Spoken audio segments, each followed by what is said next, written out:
V D Satheesan എന്ന് പറയുന്ന പ്രതിപക്ഷ നേതാവ് പറഞ്ഞത് വിസ്മയം തീർക്കൂത്രേ, വലിയ അത്ഭുതങ്ങൾ സംഭവിക്കുമെന്നും.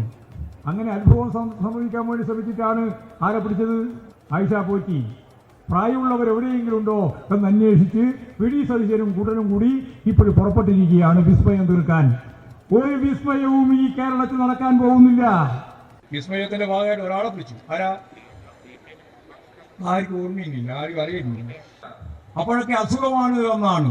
അസുഖം എന്താണ് എന്ന് ഇപ്പോഴെല്ലാവർക്കും മനസ്സിലായി. ആ അസുഖം അധികാരത്തിന്റെ അപ്പകഷണവുമായിട്ട് ബന്ധപ്പെട്ട പ്രശ്നമല്ലാതെ വേറെ ഒന്നുമായിരുന്നില്ല. ഇപ്പോഴ് അവസാനം നിയമം മാറ്റി തീരുമാനിച്ചപ്പോ കേന്ദ്ര ഗവൺമെന്റ് ഇനി തരാൻ പോകുന്നത് ഈ പദ്ധതിയുടെ ഭാഗമായിട്ട് 60%, 40% കേരള ഗവൺമെന്റ് അല്ലെങ്കിൽ അതാത് സംസ്ഥാന ഗവൺമെന്റ് നൽകണമെന്നാണ് ഇപ്പോൾ തീരുമാനിച്ചത്. ആ 40%. നിങ്ങൾ ആലോചിച്ച് നോക്ക്, കേരളം പോലുള്ള സംസ്ഥാനത്തിന് കേന്ദ്ര ഗവൺമെന്റ് പൂർണ്ണമായിട്ട് നടപ്പിലാക്കി തരേണ്ടുന്ന പണത്തിന് പകരം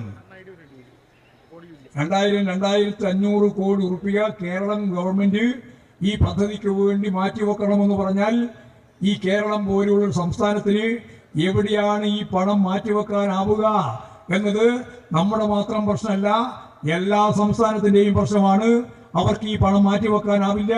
സ്വാഭാവികമായിട്ട് നടക്കാൻ പോകുന്നത് ഈ പദ്ധതി മുഴുവൻ അവതാളത്തിലാവുകയാണ്, തകരുകയാണ്. അതില്ലായ്മ ചെയ്യാനാണ് ഇവിടെ നരേന്ദ്രമോദി ഗവൺമെന്റ് ശ്രമിച്ചുകൊണ്ടിരിക്കുന്നത് എന്നുള്ളതാണ് വളരെ പ്രധാനപ്പെട്ട ഗൗരവതരമായ പ്രശ്നം. ഇപ്പൊ ചിലര് സമരവുമായിട്ട് വരുന്നുണ്ട്. പേര് മാറ്റിയതിനെ പറ്റിയാണ്. ഗാന്ധിയുടെ പേര് മാറ്റി രാമനാക്കിയിരിക്കുകയാണ്, രാംജി. അതിനുവേണ്ടി എന്തൊക്കെയാ വളച്ചു കെട്ടി പേരുണ്ടാക്കിയ അറിയോ? ഈ രാംജി വരാൻ ഈ RSS BJP എന്ന് പറയുന്നൊരു സീസ് ഉണ്ടല്ലോ, ഇത്ര ഞാൻ അത്രയും പറയുന്നുള്ളൂ. ഞാൻ പറഞ്ഞു എന്ന് പറഞ്ഞിട്ട് വെറുതെ നാളെ പത്രത്തിൽ വാർത്ത വരും. നിങ്ങൾക്കെല്ലാം അറിയുന്നത് പോലെ നിങ്ങളെല്ലാം ചേർത്തുകൊണ്ടാണ് അതിദാരിദ്ര്യം അവസാനിപ്പിച്ച ഇന്ത്യയിലെ ആദ്യത്തെ സംസ്ഥാനമായി കേരളത്തെ പ്രഖ്യാപിക്കാൻ വേണ്ടി സാധിച്ചത്. ഈ പദ്ധതി കൂടി ചേർത്തുകൊണ്ടാണ്.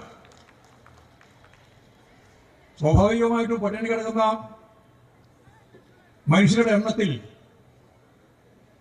ഇന്ത്യയിൽ ആകെ എടുത്ത് പരിശോധിച്ച് നോക്കിയാൽ കോടിക്കണക്കിന് മനുഷ്യരാണ്.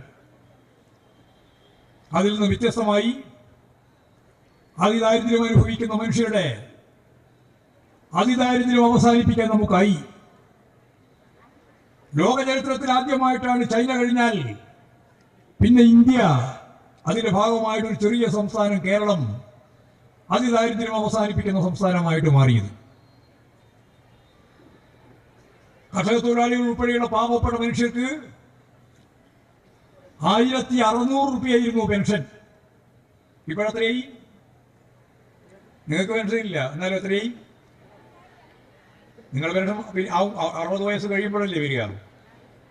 60 വയസ്സ് കഴിഞ്ഞവരുണ്ട് കുറച്ചല്ലേ, കുറച്ചാളുണ്ട്. ഉണ്ട്, അവിടെയുണ്ട്. ഇപ്പൊ എത്രയായി? 2,000.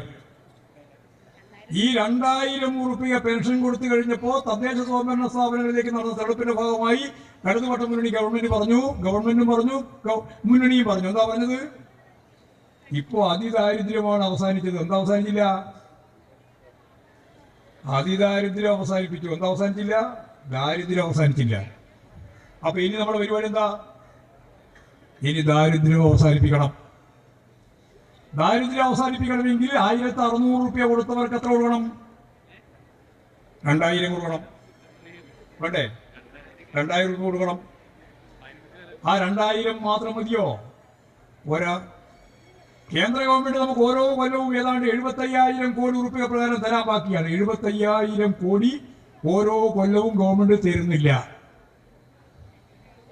അങ്ങനെയാണെങ്കിൽ ആ പണം ഇടതുപക്ഷ ജനാധിപത്യ മുന്നണി ഗവൺമെന്റിന് കൃത്യമായിട്ട് കേന്ദ്ര ഗവൺമെന്റ് തന്നാൽ ഒരു സംശയവും വേണ്ട, നമ്മുടെ പെൻഷൻ എത്രയാക്കാം?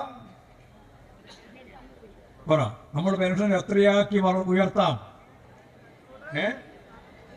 2,500 3,000 ആക്കി നമുക്ക് ഉയർത്താൻ കഴിയും. അത് തന്നെയാണ് ഗവൺമെന്റ് ഉദ്ദേശിക്കുന്നത്. ഇന്നല്ലെങ്കിൽ നാളെ ഇവർക്കെല്ലാം ജീവിക്കാൻ ആവശ്യമായ ദാരിദ്ര്യം അവസാനിപ്പിക്കാൻ ഉതകുന്ന രീതിയിൽ 62 ലക്ഷം മനുഷ്യർക്ക് അവർക്ക് ജീവിക്കാൻ ഫലപ്രദമായിട്ട് സാധിക്കുന്ന വരുമാനം അവർക്ക് ഉണ്ടാക്കി കൊടുക്കുക വേണം. അതിന് ഈ പെൻഷൻ ഇപ്പോൾ 2000 ആണെങ്കിൽ ആ 2000 2500 2500 3000 വർദ്ധിപ്പിക്കത്തക്ക രീതിയിലുള്ള നിലപാടാണ് ഇടതുപക്ഷ ജനാധിപത്യ മുന്നണി ഗവൺമെന്റിന്റെ നിലപാട്. ഇപ്പോഴും വിസ്മയം തീർക്കുമെന്നാണ് വി.ഡി. സതീശൻ എന്ന് പറയുന്ന പ്രതിപക്ഷ നേതാവ് പറഞ്ഞത്. വിസ്മയം തീർക്കൂത്രേ, വലിയ അത്ഭുതങ്ങൾ സംഭവിക്കുമെന്നും. അങ്ങനെ അത്ഭുതം സംഭവിക്കാൻ വേണ്ടി ശ്രമിച്ചിട്ടാണ് ആരെ പിടിച്ചത് പറഞ്ഞോ? വിസ്മയത്തിന്റെ ഭാഗമായിട്ട് ഒരാളെ പിടിച്ചു. ആർക്കും ഓർമ്മയില്ല, ആരും അറിയുന്നില്ല. ആരെയാ പിടിച്ചേ? ആയിഷ പോറ്റി. 10 കൊല്ലം പഞ്ചായത്ത് പ്രസിഡന്റായി, ജില്ലാ പഞ്ചായത്ത് പാർട്ടിയുടെ ഭാഗമായിട്ട് വന്ന ഉടനെ തന്നെ. അതിനുശേഷം 15 കൊല്ലം MLA ആയി. ആ MLA പണി കൂടി കഴിഞ്ഞ് പാർട്ടി സംഘടനാ രംഗത്ത് പ്രവർത്തിക്കാൻ പാർട്ടി ജില്ലാ കമ്മിറ്റിയിലെടുത്തു. ആ ജില്ലാ കമ്മിറ്റി അങ്ങോട്ട് പോയിട്ടേ ഇല്ല. ജില്ലാ കമ്മിറ്റി പിന്നെ ഏരിയ കമ്മിറ്റിയിലേക്ക് എടുത്തു. ഏരിയ കമ്മിറ്റി അങ്ങോട്ട് പോയിട്ടേ ഇല്ല. അപ്പോഴൊക്കെ അസുഖമാണ് എന്നാണ്. അസുഖം എന്താണ് എന്ന് ഇപ്പോഴെല്ലാവർക്കും മനസ്സിലായി. ആ അസുഖം അധികാരത്തിന്റെ അപ്പകർഷണവുമായിട്ട് ബന്ധപ്പെട്ട പ്രശ്നമല്ലാതെ വേറെ ഒന്നുമായിരുന്നില്ല എന്ന് കോൺഗ്രസിലേക്ക് ചേക്കേറിയിട്ടുള്ള ഈ ആയിഷ പോറ്റിയെ സംബന്ധിച്ച് എല്ലാവർക്കും ഇപ്പോൾ വളരെ വ്യക്തതയോടുകൂടി മനസ്സിലായി. ഒരു വർഗത്തെ വഞ്ചിച്ച് ഭരണവർഗത്തിന്റെ ഒപ്പം ചേർന്ന് മുമ്പോട്ടേക്ക് പോയ ഒരു ചിത്രമാണ് നമുക്ക് ആയിഷ പോറ്റിയുമായിട്ട് ബന്ധപ്പെട്ട് കാണുന്ന. അവസരവാദപരമായ നിലപാട്, വർഗവഞ്ചനയുടെ ഭാഗമായ നിലപാട് സ്വീകരിച്ചുകൊണ്ടാണ് കോൺഗ്രസിലേക്ക് ചേക്കാറാൻ യാതൊരു തരത്തിലുള്ള മടിയുമില്ലാതെ ഈ പറയുന്ന ആയിഷ പോറ്റി പോയിട്ടുള്ളത്.